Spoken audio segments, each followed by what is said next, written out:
Saya ingin menyampaikan satu hal dalam hadis baginda Nabi Muhammad sallallahu alaihi wasallam. Kata Nabi di dalam hadis ini tentang kembalinya masa, akan datang satu masa, kata Nabi, manusia itu akan kembali kepada masanya dahulu. Di dalam satu hadis ini dengan secara detail Nabi mengatakan begini, la taqumus sa'ah, tak akan terjadi hari kiamat, hatta taribu, sampai kata Nabi, ala ya'tu nisa'i dausin ala dhil khalasati wa dhul khalasati taghiyatu dausin allati kanu ya'buduna fil jahiliyah. Tidak akan terjadi hari kiamat sampai wanita-wanita itu, ini mohon maaf ibu-ibu, ini agak sedikit sensitif karena bahasanya begitu. Gimana membahasakannya ya? Sampai, ini minta maaf betul. Pantat wanita-wanita, jalang dari suku Daus bergoyang-goyang di atas Zul Khalasah. Sedangkan Zul Khalasah itu berhalanya suku Daus yang dahulu mereka sembah di masa jahiliyah. Sampai di sini bisa dipahami Bapak Ibu? Dalam riwayat yang lain kata Nabi, ini juga hadis yang sama, an Abi Hurairah radhiyallahu anhu qala Rasulullah sallallahu alaihi wasallam, mana'atil iraqu dirhamaha wa qafizaha wa mana'atis syam mudiyaha wa dinaraha wa mana'at Misr irdabbaha wa dinaraha wa uttum min haitsu bada'tum wa uttum min haitsu bada'tum wa uttum min haitsu bada'tum. Kita terjemahkan. Dari Abu Hurairah radhiyallahu berkata, sahabat Nabi, Irak akan menahan dirhamnya. Irak itu kota, negara Kufah sekarang. Namanya Irak, yang dulu Kufah sekarang Irak. Irak akan menahan dirhamnya dan takarannya. Syam menahan mudnya dan dinarnya. Syam itu Damaskus, Suriah atau Syria, Yordania, Libanon, Palestina, Yerusalem, Israel masuk tak? Sebelahnya sedikit. Ini kalau udah Israel lain cerita nih. Ini negara-negara yang masuk dalam kawasan, kalau bahasa Jawanya Karasidenan. Kalau bahasa sini namanya Karasidenan. Jogja, Solo, itu Karasidenan itu kan begitu. Nah dalam kajian ini, Syam itu Damaskus tersebut masuk, salah satunya adalah Yordania, Libanon, kemudian Damaskus, Syria dan lain sebagainya. Kemudian Mesir menahan timbangannya dan dinarnya. Kalian akan kembali seperti kalian mulai. Kalimat yang diulang sebanyak 3 kali. Kalian akan kembali seperti kalian mulai atau sedia kala. Kalian akan kembali seperti sedia kala, kata Nabi. Kalian akan kembali seperti sedia kala. 3 kali. Imam Nawawi dalam kitabnya Al-Minhaj berkata, pengulangan kalimat tersebut sebanyak 3 kali menunjukkan sesuatu yang sangat-sangat urgent. Urgent itu berbeda dengan penting. Ada penting, ada urgen. Kira-kira mana yang lebih berbahaya? Yang lebih sensitif? Yang urgen atau yang penting? Yang urgen. Urgen ini di atas penting sedikit. Kalau bahasa Imam Ghazali namanya doruri. Mana yang doruri, kemudian mana yang hajiat, mana yang doruriyat, mana yang hajiat, mana yang doruriyat, mana yang hajiat, mana yang tahsiniyat. Kata Imam Al-Ghazali, doruriyat itu urgensi, yang paling penting, yang paling, kalau bahasa gaul kita sekarang nih, mana yang paling primer, sekunder atau primer itu? Primer. Itulah pokoknya. Di antara yang paling penting. Yang kedua, kata Imam Al-Ghazali, ada namanya hajat, kebutuhan. Di atas kebutuhan itu ada yang lebih dibutuhkan itu. Contohnya rumah. Rumah itu masuk dalam kategori doruri. Makan doruri, minum doruri. Tapi lain daripada itu masuk hajat. Contoh, punya motor, sepeda, itu masuknya hajat. Kemudian ada namanya tahsiniyat. Yang tahsiniyat ini yang tak terlalu penting tapi ya cukup untuk dimiliki juga nggak ada masalah. Artinya kalau tidak ada itu tetap masih bisa jalan. Tapi kalau tak makan, tak minum, dia mesti mati. Kalau dia tak berpakaian, dia agak susah. Nah, ini yang paling penting tadi. Makanya bahasanya urgen. Kata Imam An-Nawawi dalam kitab Al-Minhaj itu, urgen tadi, pengulangan 3 kali dalam kalimat tersebut, sangat sensitif dan sangat berbahaya. Yaitu, kata Imam Al-Ghazali, manusia akan benar-benar kembali kepada masa jahiliyah. Manusia akan benar-benar kembali pada masa zaman dahulu kala. Sekarang kita lihat, apa yang dimaksud kembali kepada sedia kala. Terjadi perdebatan di kalangan para ulama. Al-Qurtubi, Abul Abbas Al-Qurtubi, 656 Hijriah, dalam Mufham berkata, kembali seperti sedia kala yang dimaksud adalah orang-orang akan melakukan kerusakan seperti yang dilakukan oleh Bani Israel pada masanya. Kerusakannya, terjadinya perpecahan dalam agama, dan agama ditinggalkan. Seperti hadis Nabi yang lain. Kata Nabi dalam hadis yang lain, agama itu bukan jadi sorotan. Sampai bisa dikatakan dalam hadis yang lain itu, wadinuhum danani rahum. Wadarahimahum. Agama mereka itu bukan lagi Islam, tapi agama mereka adalah dinar dan dirham. Sekarang dah kelihatan belum? Agama itu dinar dirham. Ibu-ibu dah lihat belum kalau agama itu adalah duit? Sudah nampak? Wih, kalau sudah nampak hati-hati, kiamat berarti. Ibnu Hajar Al-Asqalani 852 Hijriah dalam kitabnya Al-Fath berkata, kembali seperti sedia kala yang dimaksud oleh Nabi dalam hadis dia, kembali kepada masa jahiliyah. Sekarang jahiliyah itu apa? Kita terjemahkan dulu. Dulu saya pernah sampaikan, kalau tak salah di sini. Jahiliyah itu adalah masa yang tidak beradab, masa yang tidak berperi kemanusiaan. Manusia yang tidak punya adab, tidak punya akhlak, tidak punya segalanya. Tapi dia punya duit pusat, cuman duit aja. Tapi dia punya kekuasaan, cuman itu saja. Maka kalau orang tidak punya ilmu, tidak punya akhlak, tidak punya adab, hancur lebur aja. Kaya-kaya, miskin-miskin. Makanya sistemnya yang saya sebut kemarin, ada namanya konglomerasi. Dalam jahiliyah itu sistemnya konglomerasi. Mana kabilah paling kuat akan selalu berkuasa sampai kiamat. Kecuali sistem itu dah berubah. Sama sistem dinasti itu juga begitu. Sistem dinasti itu sistem yang tak bisa kita pegang. Sistem dinasti itu akan merusak. Karena dalam satu generasi itu mesti akan ada generasi yang bebal, rusak. Generasi yang rakus mesti ada. Misal Ridwan punya generasi ke bawah. Dari generasi Ridwan soleh, di bawah Ridwan soleh. Mesti di generasi yang sebelum ke-7 biasanya ada yang tak soleh itu. Itu mesti begitu biasanya. Biasanya begitu. Kecuali zuriat baginda Nabi. Itu pun di bagian ini ada yang tak juga. Kita ambil contoh. Saya sampaikan sama Bapak Ibu. Apakah semua daripada habaib itu, ini mohon maaf jangan tersinggung, kita harus luruskan yang bengkok aja. Apakah semua zuriat Nabi itu betul adanya jalannya? Tidak semua. Idrus Ramli pernah membantah dan mengkritik Aswajah. Bukan hanya Muhammadiyah dan Salafi yang dikritik beliau, bukan.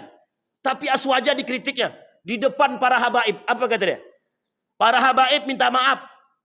Jangan sampai jamaah mengikut habaib, tapi yang habaibnya menyimpang, kata dia. Coba bayangkan. Berarti tandanya para zuriat juga ada. Artinya setiap garis keturunan yang dimulai dari yang soleh, mesti ada nanti generasi yang mohon maaf, yang agak menyeleweng itu. Saya punya pimpinan itu 3, pimpinan pesantren itu. Itu di antara para anak-anaknya, ya ada juga itu yang agak-agak nakal sedikit ada. Dan itu artinya generasi. Jadi tidak semuanya. Nabi Yakub alaihissalam punya anak namanya banyak sekali anak. Berapa anaknya? 12. Ada Yahuda, ada Levi. Di antara sekian banyak ada enggak yang enggak betul? Hampir banyak tuh. Yahuda itulah para pengkhianat awal mula cerita Yahudi. Jadi Yahuda nih, nanti dari silsilah Yahuda inilah munculnya kaum Yahudi itu. Yahuda punya anak. Nah, jadi nanti Yahuda punya cicitnya Yahuda inilah yang merubah jadi Yahudi itu.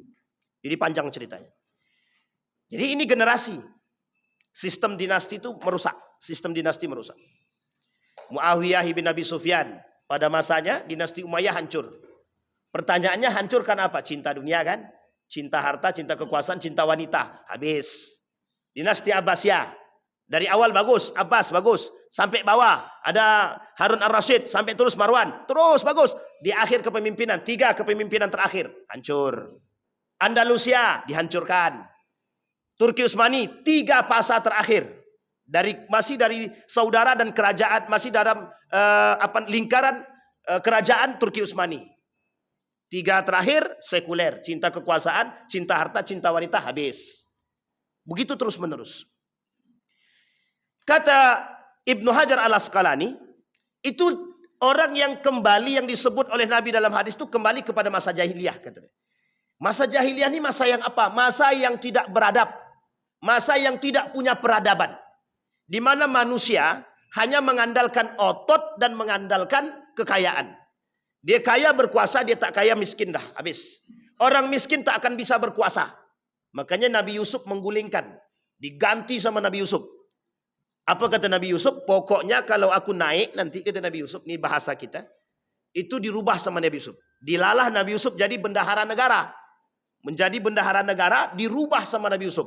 Yang kaya harus miskin, yang miskin harus kaya. Yang kaya jadi miskin itu, yang kaya yang tidak punya adab.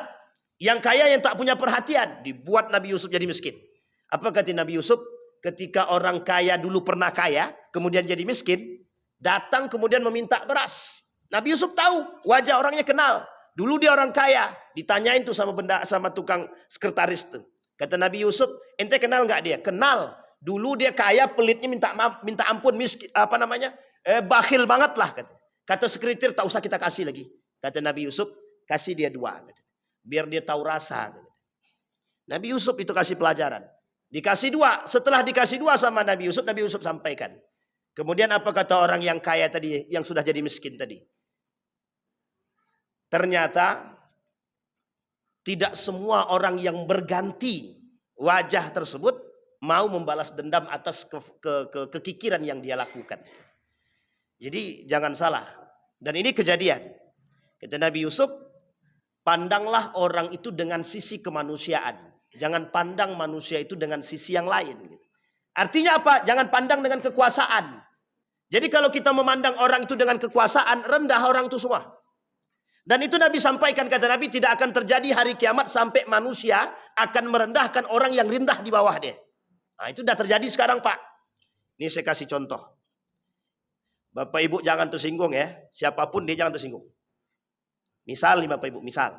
Kalau ada bupati datang ke rumah Bapak Ibu, kira-kira apa yang Bapak Ibu siapkan? Semua yang ada di rumah kalau bisa dikeluarkan tuh.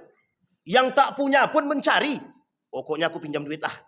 Sediakan makannya, sapinya, kambingnya. Pokoknya semua disediain. Kalau perlu ada karpet emas kita sediakan.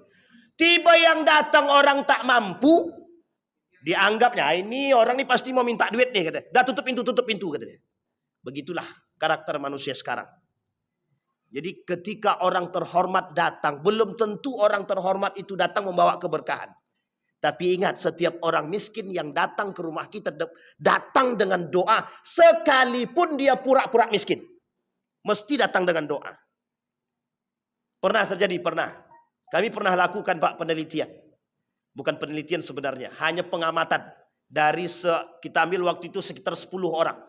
Yang ternyata 10 orang ini pura-pura miskin. Setiap dia datang, itu selalu melontarkan doa. Kami dah beberapa kali itu. Ustaz, kami dari panti asuhan A.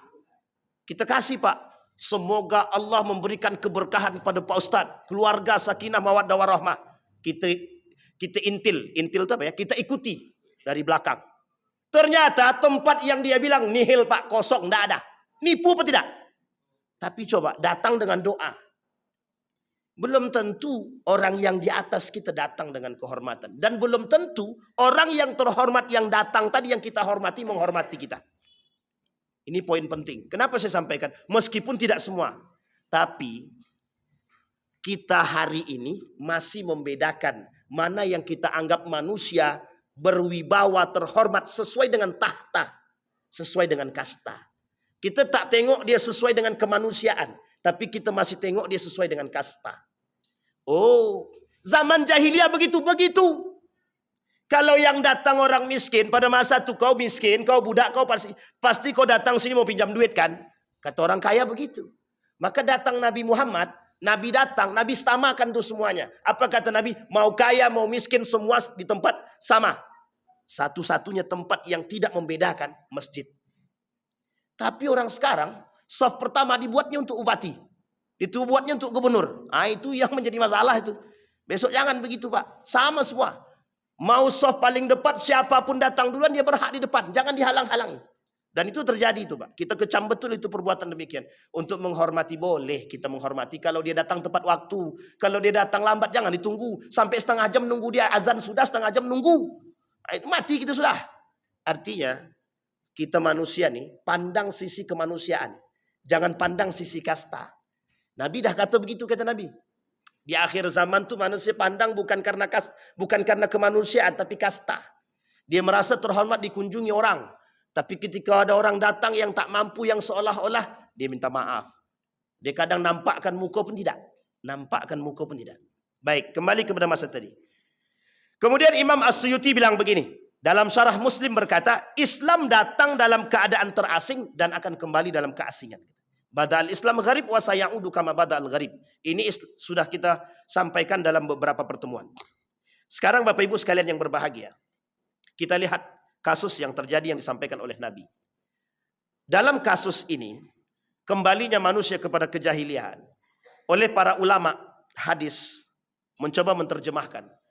Ini poin pentingnya adalah bahwa kembalinya manusia pada sisi ketidakberadaban. Artinya apa? Karakter-karakter yang ditampakkan pada masa jahiliyah, Allah tampakkan kembali di akhir zaman. Orang yang rakus, Allah tampakkan. Pada masa dahulu terjadi. Maka ada peribahasa mengatakan jahiliyah sekarang, bukan peribahasa. Ada orang yang mengatakan jahiliyah sekarang lebih jahiliyah daripada jahiliyah dahulu. Orang dahulu jahiliyah dia tak punya ilmu. Ilmu tak ada. Karena yang mengajarkan terbatas. Perpustakaan tak ada. Baru ada perpustakaan itu pada masa Khalifah Harun ar-Rasyid yang besar. Tapi pada masa dinasti Umayyah sudah dibuat di perpustakaan yang kecil.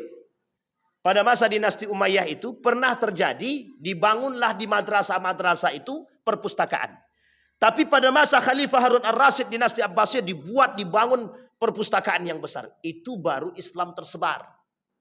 Secara keilmuan. Para ilmuwan bermunculan. Pada masa itu tidak. Pada masa jahiliyah tidak. Bahkan mereka bebas melakukan apapun. Kau mau pinjam duit? Ya, balikkan 100%. 70 ribu balikkan. Berarti 140. Waktu itu. Siapa yang tak mau pinjam? Karena butuh. Tak ada. Semua pinjam. Makanya sistemnya. Yang kaya semakin kaya. Yang miskin semakin miskin. Karena pada sistem itu. Ditopang dengan sistem perbudakan dan lain sebagainya. Sehingga orang miskin tidak mungkin bisa jadi kaya, budak tidak mungkin bisa merdeka. Karena sejauh dia budak, maka turunan dia akan jadi budak. Ammar ibn Yasir, bapak dia budak, ibu dia budak, anak dia budak, Yasir pun jadi budak. Budak terus, tidak dimerdekakan. Sampai di sini bisa dipahami Bapak Ibu. Ini karakteristik. Kata Nabi ini fitnah. Tazharul fitan, muncul fitnah itu.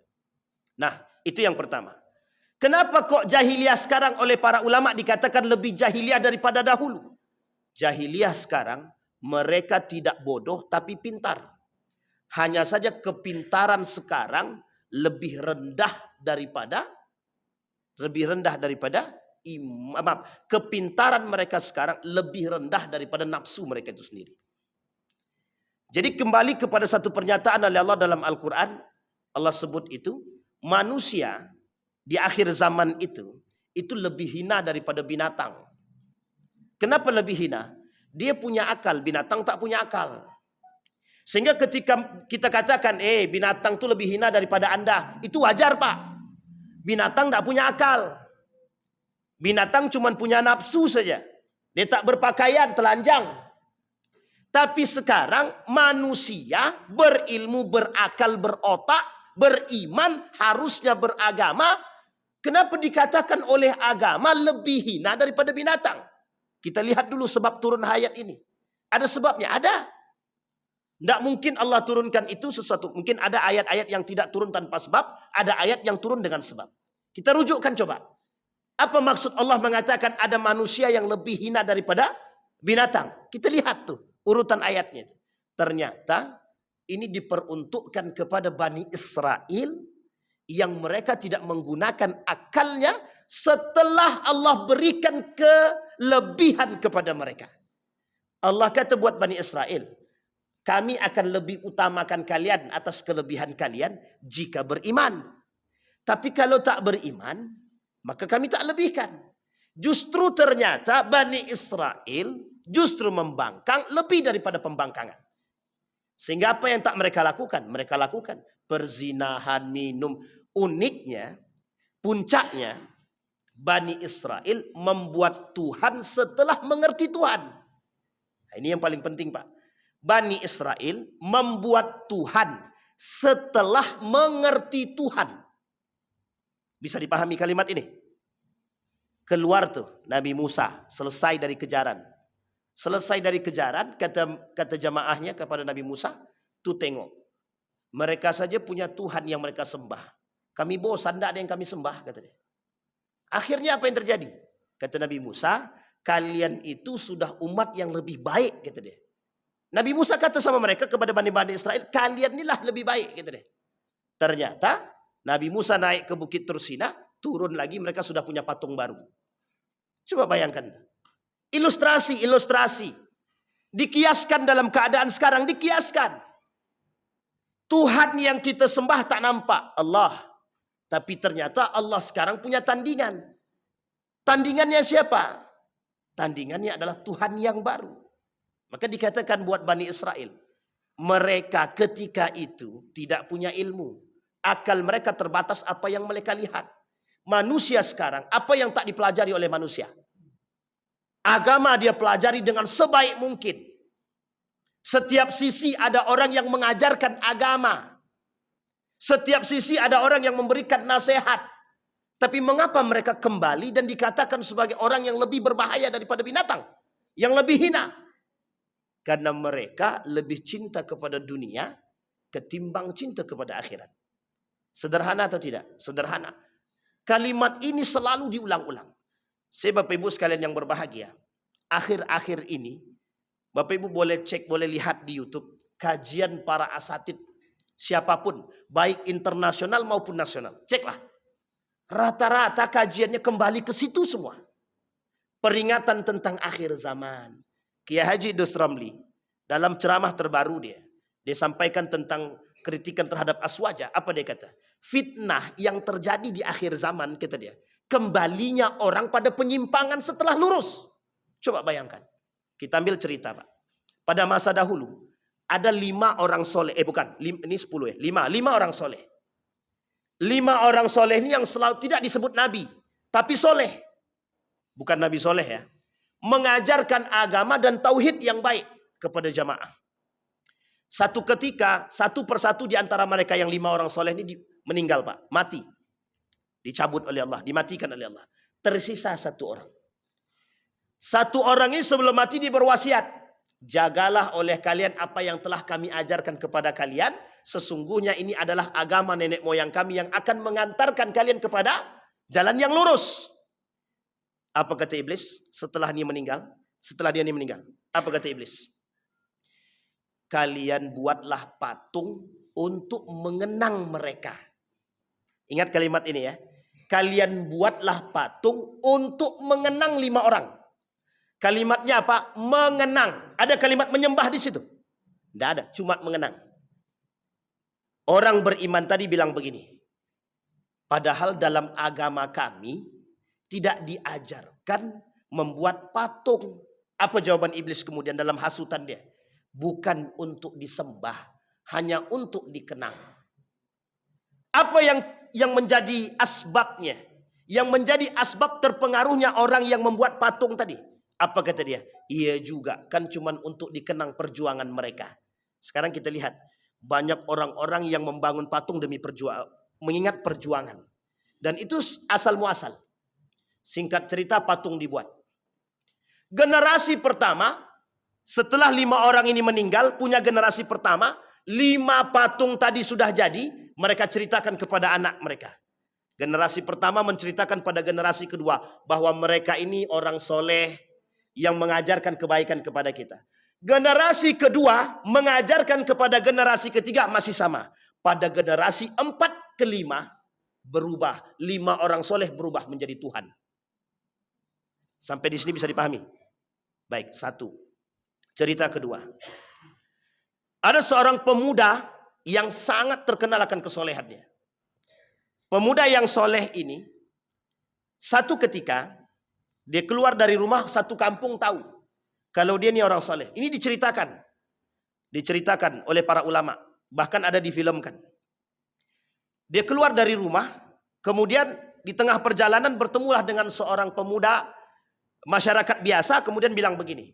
Kami ingin menyampaikan kepadamu sebagai orang yang ahli agama, bahwa di sana masih ada orang yang menyembah pohon. Ini sering kita temukan. Kata pemuda tersebut, masa iya? Iya, pergilah ke sana. Balik ke rumah, diambil kapak. Diambil kapak. Setelah ambil kapak, dia pergi menuju tempat yang dikatakan. Di tengah perjalanan, iblis merubah wujud menjadi manusia. Apa kata iblis? Kau tidak kemana? Aku mau hancurkan pohon itu yang disembah manusia. Yang disembah manusia. Apa kata iblis? Mereka kan tak mengganggu dirimu. Biarkan mereka menyembah patung. Biarkan mereka menyembah pohon itu. Kan mereka tidak mengganggu dirimu. Tidak bisa. Pokoknya mereka itu tidak boleh menyembah. Kalau mau kaya, minta sama Allah. Jangan minta sama manusia. Jangan minta sama pohon. Syirik. Kata dia. Kata pemuda nih. Yang tadi dikenal sebagai orang yang saleh. Apa kata iblis? Kalau gitu saya kasih tawaran kedua. Baliklah dirimu ke rumah. Setiap pagi kau akan temukan di bawah bantalmu 2 dinar. Setiap pagi. Pemuda yang tadi, posisi dia memang bukan orang yang mampu betul. Terbayang dalam otaknya. Kalau seandainya 2 dinar, itu bisa ngapain? 2 dinar itu 1 dinar sekarang 2,5 juta. Berarti kalau 2 dinar berarti sekitar 5 juta. Setiap hari. Orang kaya mana yang enggak berpikir, orang mana yang enggak berpikir 5 juta per hari? Per hari 5 juta. Akhirnya kepikiran, Pak. Balik dia. Apa kata dia sama iblis tadi? Betulkah apa yang kau... Tapi dia tak tahu kalau ini iblis. Kata iblis tadi, betul. Saya bersumpah, kata dia. Balik dia. Hari pertama ditemukan 2 dinar, Pak. Sampai 7 hari dia dapat. Hari berikutnya tak dapat lagi. Ngamuk dia, Pak. Ngamuk dia, balik ke tempat pohon tadi, dibawanya kapak tadi. Kata iblis tadi, kau ngapain? Mau menghancurkan pohon itu lagi? Silahkan kau hancurkan, aku lawan, kata dia. Kemudian kalah nih laki-laki ini, Pak. Yang tadi dianggap soleh, kalah. Apa jawaban iblis? Waktu kau datang pertama kau cinta kepada Allah, kau ikhlas menghancurkan itu karena Allah. Sekarang kau datang bukan karena Allah, tapi kau datang karena dinar, kata dia. Sekarang perhatikan baik-baik. Kalimat dan cerita ini kira-kira sejalan dengan manusia sekarang atau tidak? Jangan pas-pas saja, Bang. Pas itu, siapa tuh pas itu? Pas ya, Pak. Apa yang dimaksud? Yang dimaksud. Begitulah model, Pak. Sampai dikatakan oleh Kiai Haji Idrus Ramli tadi, penyimpangan yang terjadi itu bisa saja disebabkan bukan pada generasi pertama, kedua, dan ketiga. Tapi bisa jadi pada generasi yang keempat, kelima, keenam. Maka kata beliau, saatnya kita menjadi manusia yang wasatiyah. Apa maksudnya wasatiyah tadi? Nabi sebutkan dalam Al-Quran dan dalam hadisnya kata Nabi. Bahkan kata Nabi begini, la taghlu fi dinikum. Jangan kalian berlebihan dalam beragama. Yang dimaksud jangan berlebihan dalam agama kata para ulama hadis, orang yang melebih-lebihkan daripada apa yang dimaksudkan oleh Nabi. Maka tadi siang saya baca satu buku judulnya Ulumul Quran, karangan Muhammad Subhi Saleh. Dalam judul Asbabun Nuzul atau ilmu asbabin nuzul, ilmu tentang asbab. Apa yang saya baca di situ? Yang saya baca di situ, cara memahami hadis dan Al-Quran dalam pandangan asbab. Maksudnya bagaimana? Sesuatu yang turun untuk kita, ayat yang turun, yang ada sebabnya. Ingat ya, kalimatnya ada sebabnya. Jangan cepat-cepat dipelajari, jangan cepat-cepat dicocokologi. Tapi lihat asbab sebelumnya.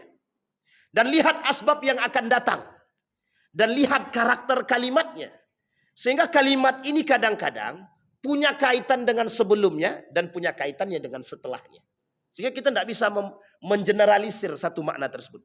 Sama seperti apa yang tadi saya sampaikan. Apa yang saya katakan?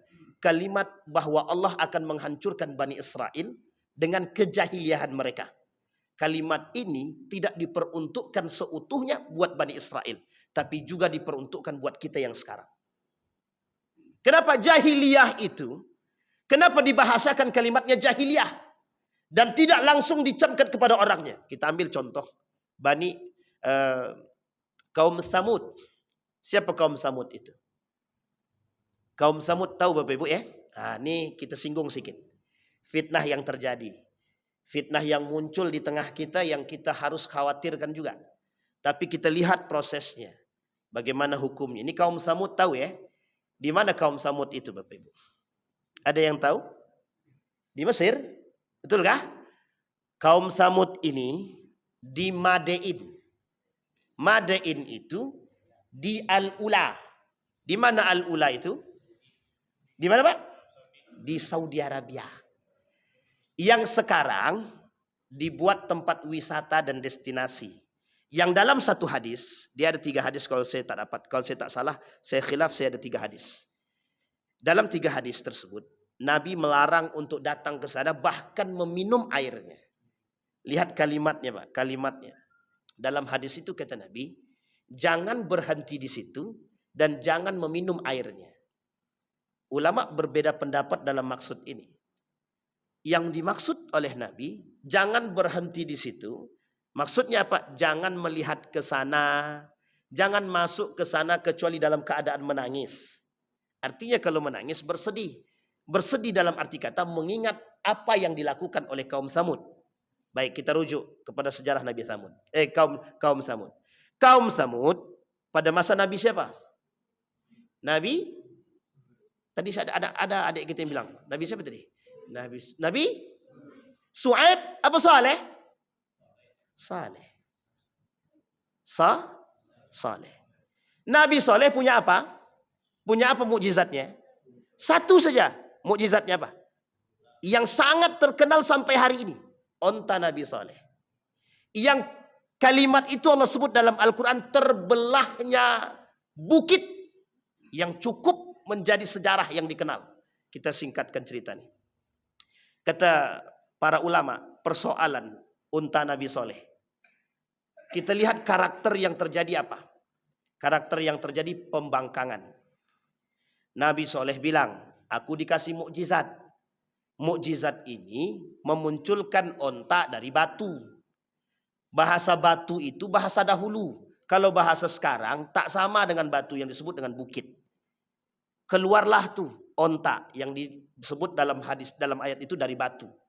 Unta keluar memiliki keajaiban yang susunya diperas tak akan pernah berhenti.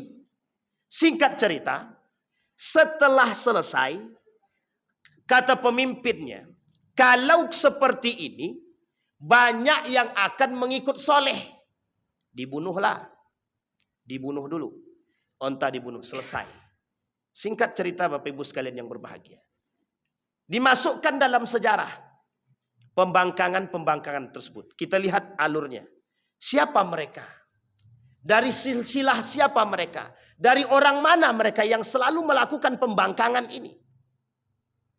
Begini cara Allah mengingatkan. Ya, kenapa Allah ulang sejarah-sejarah kaum-kaum yang begitu tidak suka dengan Nabi, yang selalu membangkang kepada Nabi, yang selalu tidak atau membelok kepada Nabi, yang selalu melakukan penyimpangan dari Nabi.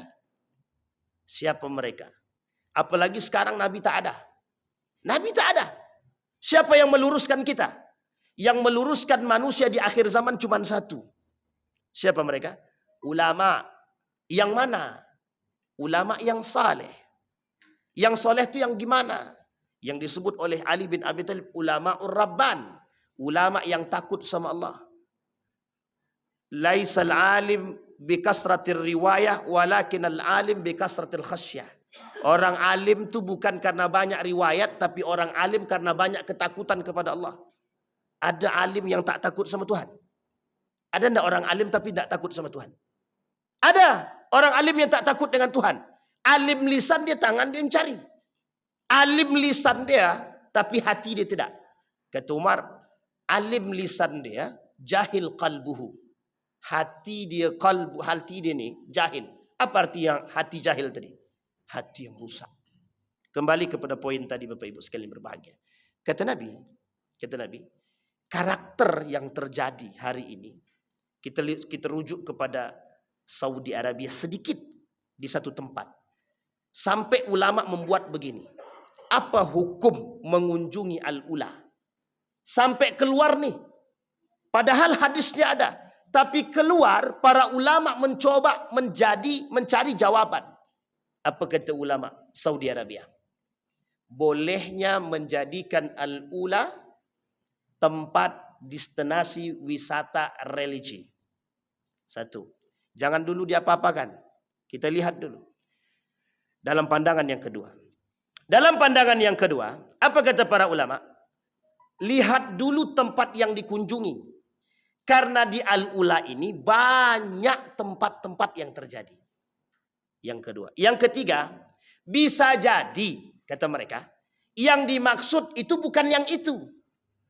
Bisa jadi yang dimaksud oleh Nabi dalam hadis dia bukan al-ula yang ada di Saudi Arabia. Bisa jadi di tempat yang lain. Sampai di sini bisa dipahami. Sehingga mohon maaf Bapak Ibu.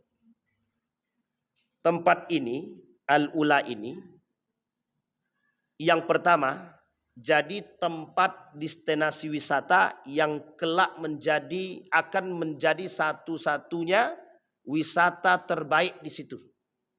Yang kedua, akan diadakan kongres negara-negara Islam di situ. Deklarasi. Nanti akan terjadi deklarasi, akan dibuat deklarasi di situ. Kalau saya tak salah sudah pernah terjadi. Sekarang yang ingin kita pandang. Apa yang dilakukan oleh mereka? Fitnah yang tadi pada hadis yang pertama kita cek. Pada hadis yang tadi mohon maaf ya ibu-ibu ya. Kata Nabi fitnah jahiliyah itu salah satunya adalah perempuan-perempuan itu nampak pantat dia bergoyang-goyang di atas daus. Daus itu di atas daus. Daus itu bukan daus. Berhala. Di atas berhala, dan berhala itu untuk kaumnya Daus. Sekarang kita rujuk. Di Riyadh dulu terjadi replika Ka'bah yang dijoget orang di atas tanpa busana. Maaf, ini bukan cocokologi, bukan. Tapi kenapa kok bersamaan? Satu, itu terlalu sering kita ke sana Ustaz. Kita coba keluar dari Saudi bisa? Bisa Pak, kita kembalikan kepada negara yang lain. Kita lihat sekarang. Bapak Ibu kembali ke mana? Dubai. Bapak Ibu kembali ke mana? Ke Qatar.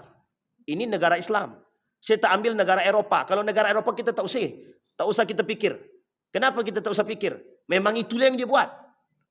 Mohon maaf cakap kita kalau mau sensitif-sensitifan, itu dah jelas tuh. Tinggal tunggu murkanya Tuhan itu. Tinggal tunggu kasih azab, batu dilempar hancur kan begitu. Karena kita tahu kekafiran dan kekufuran mereka. Ini Muslim Pak, negara Muslim. Sekarang tidak usah jauh-jauh. Kita rujuk ke negara kita. Kita kembalikan. Fitnah mana yang tak terjadi? Kalau dibahasakan, perempuan tadi berjoget, nampak auratnya di hadapan berhala-berhalanya Daus. Sekarang kita cek. di mana tempat ada pengajian, di dalam pengajian ada joget-jogetan, ada biduannya. Sama enggak kiasan itu? Sama. Betapa cara mereka menginjak Tuhan Daus tadi. Cara perempuan-perempuan ketika itu diceritakan oleh Nabi. Apakah Nabi tahu cerita itu? Nabi dapat ilham dari Allah untuk mengatakan hal demikian. Nabi tak hidup pada masa Daus. Nabi tak hidup. Tapi bagaimana Allah mengilhamkan kepada Nabi tentang pengetahuan yang terdahulu. Artinya kata Nabi, kembali masa itu. Nabi ingatkan kepada sahabat ketika itu dengan orang-orang muslim yang hadir. Singkat cerita, kalimat ini disampaikan oleh para sahabat turun-temurun sampai ke kita. Artinya kita kan harus sadar. Harus sadar. Keadaan yang sekarang kita hadapi, itu keadaan yang sekarang berada sama persis seperti apa yang terjadi. Maka mohon maaf. Kalau kita katakan kembalinya masa jahiliyah. Apa yang tak ada sekarang, Pak? Masalah khamar. Khamar apa yang tak kita temukan sekarang? Masa jahiliyah dahulu, khamar itu jelas. Minuman yang memabukkan itu tradisional semua. Tua.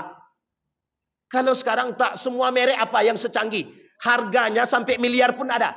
1 tetes 100 juta. Ada.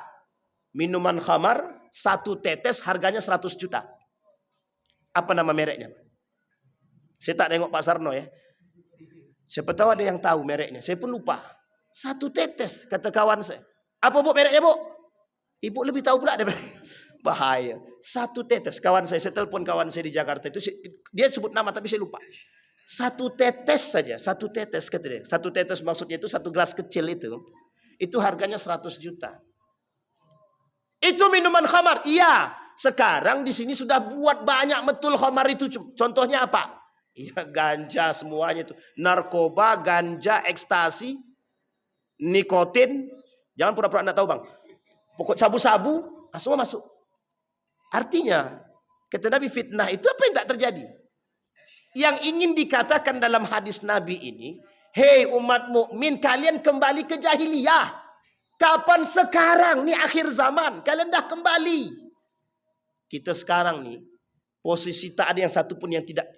Dari sekian banyak hadis, 260 lebih hadis tentang fitnah akhir zaman, tak ada satu pun yang tak terjadi. Tidak ada satu pun. Hampir semua hadis terjadi. Apa yang tak terjadi? Perempuan bergoyang tanpa busana. Sekarang saya tanya, di mana yang tak kita temukan? Dalam pernikahan, itulah yang diharapkan. Bahkan kalau tidak ada biduan dalam acara nikahan, serasa nikah ini tak sempurna. Ya Allah ya Rabbi. Kalimat ini sejalan dengan Nabi. Kata ini perempuan yang disebut adalah biduan. Kata Nabi, kata hadis dan Nabi dalam hadis. Tak akan terjadi hari kiamat sampai biduan-biduan itu bergoyang-goyang. Kata dia. Berbiduan itu siapa? Biduan itu yang kita undang perempuan-perempuan untuk berjoget. Di atas mana? Di atas panggung. Di hadapan siapa? Di hadapan semua. Sampai muncul satu hukum. Apa hukumnya perempuan yang bukan muhrim berjoget di hadapan laki-laki yang bukan suaminya? Apa Bu? Ibu-ibu, apa hukumnya perempuan berjoget di hadapan yang bukan suami dia? Kalau mau pakai ekstrim, haram. Ini pernah saya sampaikan di salah satu tempat di Pekanbaru.